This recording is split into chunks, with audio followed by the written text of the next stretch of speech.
Alright, here we go. This is a little update of my SC10-3 after 2 race nights. It's had exactly 4 heats, so it's had 1 main, 2 qualifiers, and a heat under its belt so far. The first night I took it out racing, we had some tuning problems. I had to go through the gearing and stuff, which I'm still not finished with.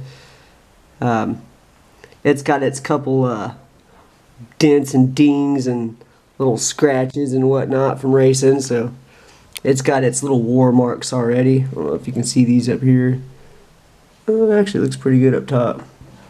But this is a cool little truck. Kind of go through what it looks like now that I've finished it. You see it's still dirty. I need to take the tires off and clean them up. You know, all that good stuff. I'll pop the body off of it here. Come on. There we go. You can see in here we got some rubbage happening. You know, a little there, a little up there, a whole lot right there. A couple little battle scars down here. And this is just after 2 race nights, so I can already tell that I'm going to have to use the drywall tape and go through and drywall tape the inside of the body if I want this body to last anyways. Alright, and we'll go through the inside of the truck here. You can see I've got my Protec servo there. Finally I've got that all installed and cleared up. As far as the servo horn and the linkage is concerned, this is all custom. You can see that I've taken an aluminum servo horn and grinded the top off to make it the exact height I wanted it, and I took and made a servo link. So you see these 2 ball studs here, or not ball studs, I'm sorry, ball stud caps, or whatever you want to call them. I've had to custom cut those. You can see because the cut's not perfect. Let me see if I can get that in there. It's really kind of a jagged cut. I cut that off with a pocket knife to make it work. And then it just has a small piece of all thread in the center. So I kind of designed my own linkage there, and it is not perfect and it's not pretty by any means, but it works, and it works well, so I'm not going to complain. You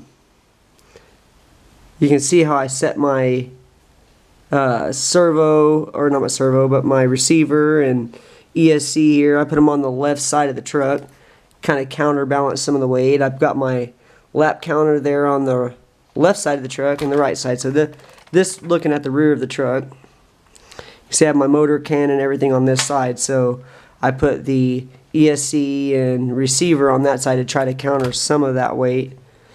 Of course I have my big bore shocks, and I'm working on suspension tuning right now, so I'm not going to go through and twist any dials or anything because I've almost got this truck right. The videos are a little rough of it racing because it's only had 4 races under its belt, and I don't bash this truck, so this truck has only been on the track and that is it, and I'm going to keep it that way. I have a rustler there if I want to do the bashing, and that thing kicks ass. It gets down, you can see it's dirty now. I took it out, oh shoot, what was it? I took it out Monday, and me and the wife burned the batteries through it. So what I basically do is I'll take and run this truck on the track on Tuesday nights, because that's our race night out here, and then when I get home, I'll take the batteries out of this car and put them in the rustler and go run them dead, so that way they're empty batteries before I charge them again. And I don't know if that does anything different than just charging it half charged or not, but to me it feels like the batteries charge a little better and I get a little more power and time out of them if I run them all the way down and then charge them all the way back up. So I do have a couple upgrades I'm going to do. You can see here I've got dirt webs on the front of it, and I've got, these are actually Proline Primes on the back. So Primes is the tire on my track that hook up the best. So these dirt webs really push a lot. When you try to get the cornering, the truck pushes, and that's not good for cornering by any means. So we're going to switch these up to some Primes, and the truck should get a lot more steering and cornering out of it. And what I'm going to do, I'm going to go over here, grab my remote really fast, and I'll show you guys how fast this servo is. because it is absolutely ridiculous. Let's see if I can plug this in here. One-handed, I doubt it. What I'll do is I'll set this down just like that for a minute. Plug this guy in. There we go. Alright, here we go. Let's see, we're going to power it on over here. We got our switch. Come over here and show got power now, and flip the remote on here. And this is that XTX2 in the last video I was telling you about. I've got it all paired up. Now look at this servo, guys.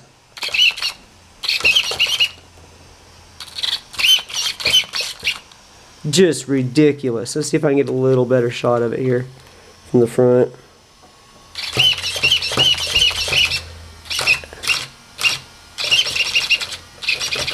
It is absolutely lightning fast.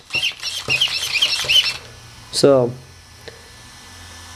really happy with the Protec servo. Awesome little servo.